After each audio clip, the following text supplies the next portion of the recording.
தேவேக கூட்டணியில இடம்பெற்றிருக்கக்கூடிய விடுதலை சிறுத்தைகள் கட்சி 3 முக்கிய டிமாண்ட்களை வைத்து விஜய நெருக்கிக்கிட்டு வருது. இப்படி இருக்கையில விசிகவோட நெருக்கடியால அக்கட்சிக்கு பதில் மாற்று கட்சியை கூட்டணியில சேர்க்க விஜய் யோசிச்சுட்டு வரதா தகவல்கள் வெளியாகி இருக்குது. தேவேக கூட்டணியில விசிக இணைந்ததில் இருந்து சலசலப்புகளுக்கு பஞ்சமில்லாமல் இருக்குது. தேர்தலுக்கு பிறகு பெரும்பான்மை கிடைக்காமல் இருந்த நேரத்துல தங்களுக்கு ஆதரவு கொடுக்க வேண்டும் அப்படின்னு விசிக, இடதுசாரிகள் மற்றும் ஐயுஎம்எல் கட்சிகளை தேவேக அணுகி இருந்துச்சு.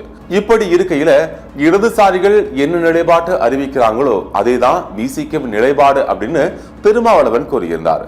இதுல ட்விஸ்ட் என்னன்னா, இடதுசாரிகள் விஜயுடன் சேர ஒப்புக்கொண்டாலும் ஆட்சி அதிகாரத்துல பங்கேற்க மாட்டோம், அதாவது எங்களுக்கு அமைச்சர் பதவியெல்லாம் ஒன்னும் வேண்டாம் அப்படின்னு ஒதுங்கி கொண்டாங்க. இந்த விஷயத்துல திருமாவளவன் சிக்கிக்கிட்டாரு. இடதுசாரிகள் நிலைப்பாட்டுல இருப்போம் அப்படின்னு சொன்ன அவர் அமைச்சர் பதவிகளை இடம்பெற்றாரு. விசிக சார்பில் வன்னியரசு சமூக நீதித்துறை அமைச்சரா பொறுப்பேற்றுக் கொண்டார். அதன் பின்னரும் இந்த துறை சரிபட்டு வராரு, வேறு துறையை ஒதுக்க வேண்டும் அப்படின்னு விசிக அழுத்தம் கொடுத்திருக்குது. இத்துடன் நிற்காம திருச்சி கிழக்கு இடைத்தேர்தல திருமாவளவனை போட்டியிட தேவேக ஓகே சொல்ல வேண்டும் அப்படின்னு கேட்கப்பட்டிருக்குது. இது போக பாரிய பதவிகளை கெட்டும் சிறுத்தைகள் சீறி இருக்காங்க. இந்த டிமாண்டை முன்வைத்து திருமாவளவன் காய் நகர்த்தி வர்றதாகவும், அதனால முதலமைச்சர் விஜய் இதுவரை எதற்கும் ஓகே சொல்லாமல் இருப்பதால விசிக கையை பிசைஞ்சுக்கிட்டு இருக்கு அப்படின்னு அரசியல் விமர்சகர்கள் தெரிவிக்கிறாங்க.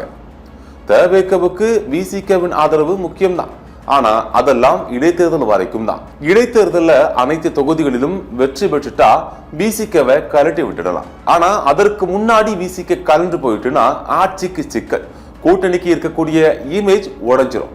எனவே இந்த விஷயத்தை விஜய் பொறுமையா அணுக திட்டமிட்டு இருப்பதா சொல்லப்படுது. இதற்கு இடைப்பட்ட காலத்துல விசிக ஓவரா நெருக்கிக்கிட்டு வருது. ஏன்னா இதற்கு மாற்றா பாமகவை உள்ளே கொண்டு வரவும் தேவேக தலைமை யோசிச்சுக்கிட்டு இருக்கு அப்படின்னு தகவல்கள் வெளியாகி இருக்குது.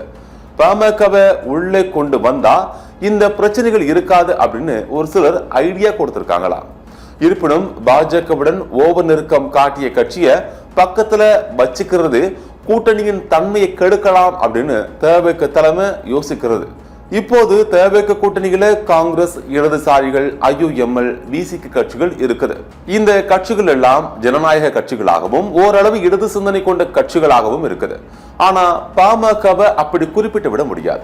என்னதான் தங்கள் வழிகாட்டிகள்ல ஒருவரா கால் மார்க்ஸ பாமக முன்னிறுத்தினாலும் கூட அக்கட்சிக்கு இருக்கும் இமேஜ் வேறு. இப்படி ஒரு கட்சியை கூட்டணிக்குள்ள கூப்பிடுறது வேலியில போற ஓனான பிடிச்சு நாமே நமது வீட்டுக்குள்ள விட்டுக் கொள்வதற்கு சமம் அப்படின்னு சிலர் அறிவுறுத்தி இருக்காங்க. எனவே எந்த பக்கம் போவது அப்படிங்கிற குழப்பத்திலேயே தேவைக்கு இருக்குது. இப்போதைக்கு விசிகவின் கோரிக்கைகளை கிடப்பில் போடுவோம், ரொம்பவும் பிரஷர் கொடுத்தால் 1-2 கோரிக்கைகளை நிறைவேற்றுவோம், மற்றதை இடைத்தேர்தலுக்கு பிறகு பார்த்து கொள்ளலாம் அப்படின்னு தேவைக்க பிரச்சனையை ஆற போட்டு வச்சிருக்குது.